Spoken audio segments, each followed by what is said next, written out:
Today's topic is the neuron as the structural functional unit of the neural system. So let's read from the NCERT first. A neuron is a microscopic structure composed of three major portions. The first major portion is the cell body, and then there are branches which come out from there which are called as dendrites, followed by a longest cell process which is called as the axon. In your 10th class, you have done the detailed diagram as well as explanation of the neuron.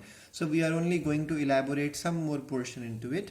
So the neuron is the structural functional unit of the neural system, and the cell body contains the cytoplasm with the typical cell organelles, because it is a eukaryotic cell, so a typical cell organelles will be there, but remember the centrioles are absent in them. That's why the neurons or these cells are not able to perform cell division.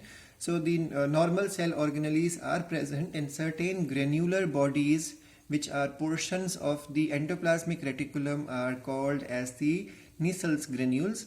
Short fibers which branch repeatedly and project out of the cell body also contains the Nissel's granules and are called as dendrites. So there are branches which come out.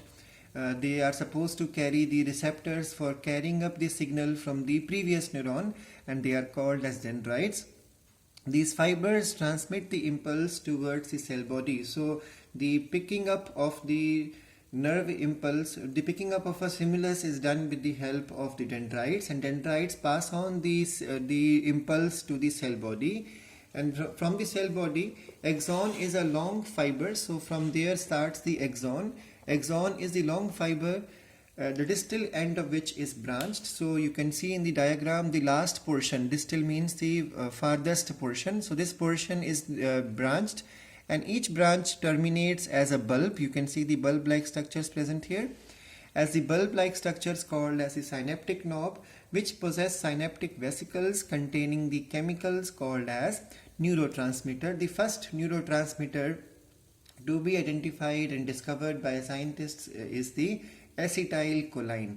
So the axon transmits the nerve impulse away from the cell body to a synapse or to a neuromuscular junction. Based on the number of axons and the dendrites, neurons are divisible into three types: multipolar. Now you can see large number of dendrites are here and one axon.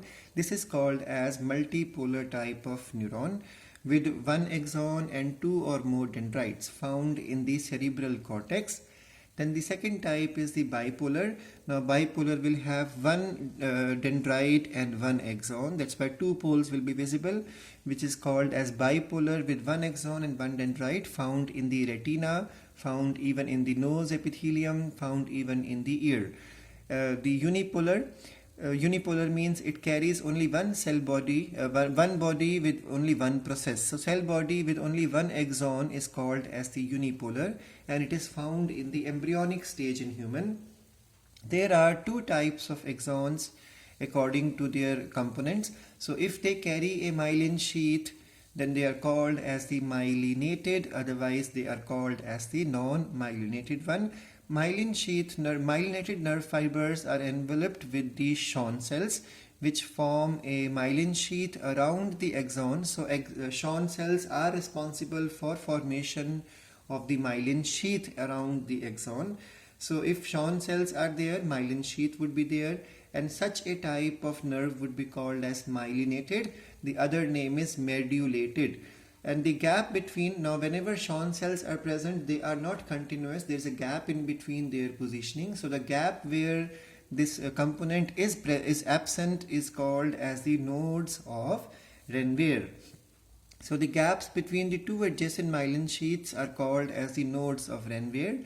The myelinated nerve fibers are found in the spinal nerves and the cranial nerves, and the unmyelinated nerve fibers fiber is enclosed by the Schwann cell but does not form the myelin sheath around the axon, and they are found in the ANS and they are found in the SNS portion of the nervous system. So let's go through the notes now.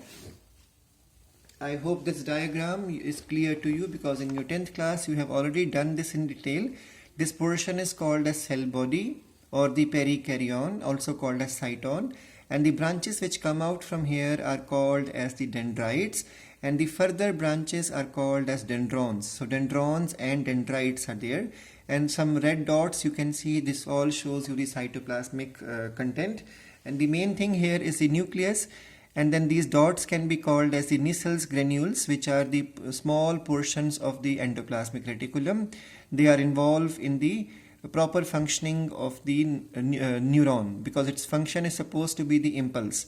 Then the next is this portion, which is the weakest portion, is called as the axon hillock, from where a long single component will come out, which is called as the axon. Now axon will also carry the Schwann cells. You can see one Schwann. Remember, this complete one cell which surrounds it is called as the Schwann cell. So one Schwann cell is here. Second, third, fourth, fifth, five are shown here. So the gap in between is called as the node of the Renvier. Then it could be a myelin sheath. There might not be a myelin sheath accordingly. And then this is the nucleus of the Schwann cells. Now why the Schwann cells are present? Because they are packaging cell. We'll be learning their functions later on. Even in 7th chapter we have already covered this portion of the neural system. So axon is there, and then it will carry the cytoplasm, which is called as the exoplasm, and the membrane of it will be called as the exolemma. And then we have the last portion of it undergoing branching. This branching portion is called as the terminal arborization. Terminal means the last, arborization means tree-like branching, and then axon terminal is this part, and then each branch will have knob-like structures called as the synaptic knobs, and they carry the vesicles responsible for the chemicals to be released for impulse to be generated.